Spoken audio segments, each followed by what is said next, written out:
Good evening, my friends. This is Paul, and today I'll be reviewing for you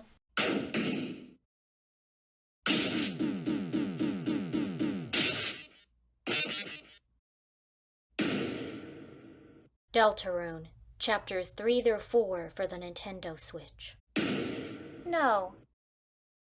Your choices may not matter in this game, but they do matter to me. Paul was going to have me give my thoughts on these chapters, but I would rather focus on projects for him that I find more interesting and more in line with my values. So, enjoy the game whenever it finishes, and remember to live nothing less than your best life. Over to you, Paul! Some of you might be wondering, considering the time that this video comes out, why didn't you review the Switch 2 version? Didn't you get the Switch 2? Yes, I did get the Switch 2. In fact, as of the time of this recording, it just came out today. But the reason why I decided to review the Switch 1 version is because it came out a day earlier, and you can transfer save data from the Switch 1 to the Switch 2 version, but not vice versa. So I said, I'll just finish it on Switch 1, and then once chapters 5 through 7 come out, continue it on Switch 2. Now, just in case you haven't played Deltarune at all, or haven't watched my reviews of chapters 1 and 2, this is essentially an alternate universe take on the world and characters of Undertale, as well as incorporating more Final Fantasy-style battle tactics into the main gameplay. The story is completely separate from Undertale, but there are a few nice callbacks if you know where to look.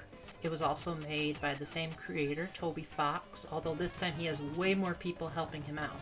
Now, what makes Deltarune particularly notorious is that it has taken a very long time for it to come out. Chapter 1 came out in 2018-2019 for the Switch, 2021 was when Chapter 2 came out, and July 4th, 2025 was when Chapters 3 and 4 came out. But thankfully, Toby must have realized that we were waiting so darn long that he said, I'm just going to release Chapters 3 and 4 simultaneously. And because of that, I've decided I'm really not going to talk about Chapter 4 a whole lot, and I'm not going to show footage of it. Just because, considering they came out on the same day, I will consider that spoiler territory.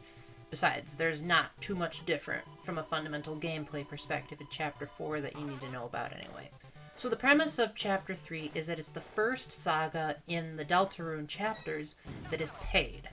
So you might be thinking, okay, what did Toby do that made it so that the first two chapters were free, but now why are you paying for the remaining chapters?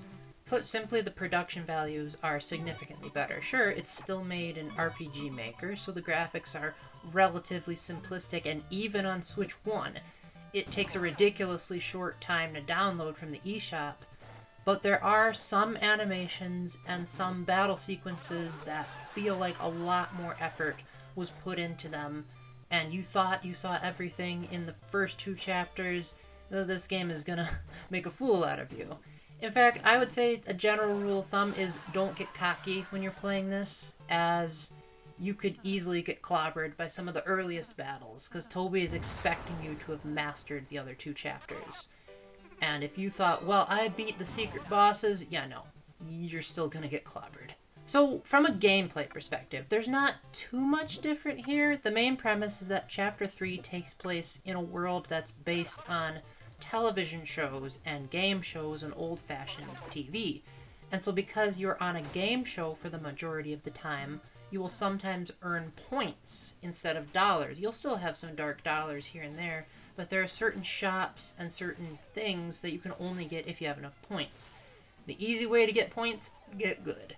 You'll be tasked with a variety of mini-games in addition to the traditional battles, but now the battles have a point system, so the better you do in them, the more points that you get. And these mini-games have quite a nice variety. There's one where you're cooking and you have to jump over fires and balance food on your head and toss them to hungry customers. For those of you that have played Sushi Striker, that might cause some similar vibes. And what nearly ruined this chapter for me, there's a very, very long segment that is based on the original Legend of Zelda. Honestly, this was by far the low point of all of Deltarune, heck, all of the Undertale and Deltarune saga.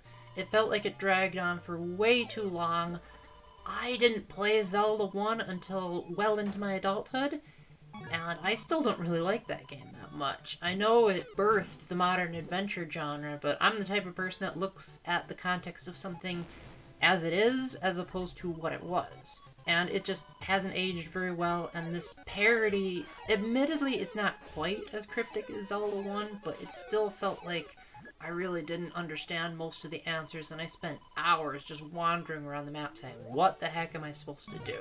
There are hints, but just like in Zelda 1, some of them are pretty cryptic.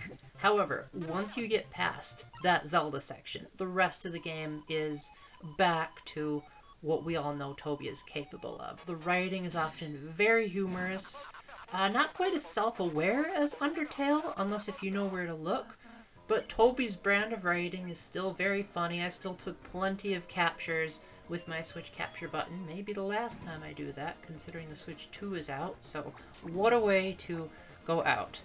Now, as far as Chapter 4, again, I'm not going to say too much about it, but I will say that those of you who are religious might get turned off at first by the fact that there's a lot of religious symbolism, and it's not really Christian symbolism per se, it's just that world's religion. However, that's such a small part of the chapter that I really don't see anyone except, I don't know, rad trads getting up in arms about it. Like, I thought that it was a nice excuse for the border of the game to look like old-fashioned Catholic architecture, which was very nice.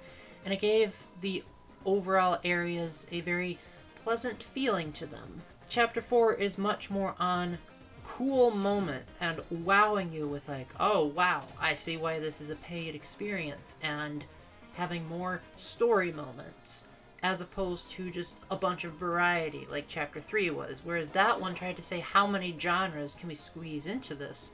Chapter 4 was, we know you guys want to know how the story ends, so let's tie up a few loose ends, but then give you just enough teasers so that you're like, what's going to happen next? And then you're excited for chapters 5 through 7.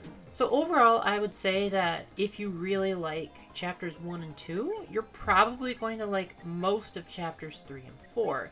As long as you're not too bothered by Zelda 1's design, in which case you might be scared off by chapter 3.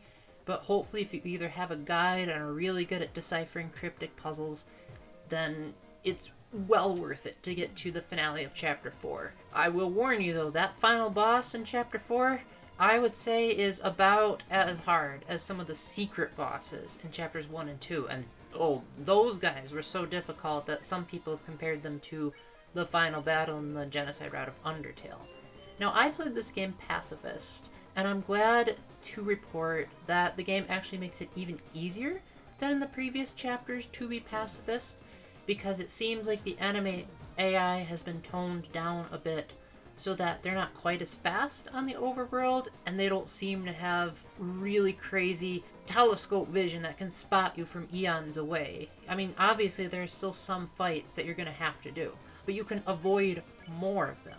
Now you might be thinking, what's the point of even fighting if you're in the pacifist route? Well, for one, you get dark dollars, which is some of the currency. But another thing is that just like in Chapter 2, you can recruit enemies that you successfully befriend in battle, for lack of a better word. As just like in Undertale, you'll sometimes have to do various actions to get the enemies to stand down instead of killing them. And you get certain perks in the castle town if you recruit enough enemies. And I have been told that there is a special room that both the Switch 1 and Switch 2 versions have, but they have different controls. Specifically, the Switch 2 version uses the mouse controls. I have not gotten this room yet, but for those of you that are thinking, I want to experience both versions of the special room, well, the good news is that if you link both a Switch 1 and a Switch 2 to the same Nintendo account, you can buy one version, and then you can get the other for free.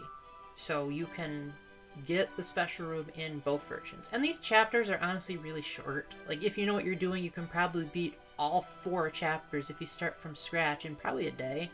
I don't think it'll take that long. It's really if you're in a first-time playthrough that it probably would take longer. But they are mini adventures that I would say feel like full games in a per-chapter basis, but playing the previous chapters allows you to appreciate the narrative moments more.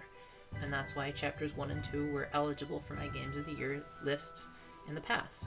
Now, as far as pricing goes, you're going to pay $25 for the entire Deltarune package on either Switch 1 or Switch 2. Currently, there's only a digital version, but Toby has said by the time the rest of the chapters come out, you're going to feel like you got a really, really good deal. And once chapters 5 through 7 come out, they will be added as free updates, so you will not need to pay extra money or DLC or anything like that. You just pay a flat $25 to get the whole Deltarune experience, and you'll get the rest of it as free updates. Now, chapters 1 and 2 are free.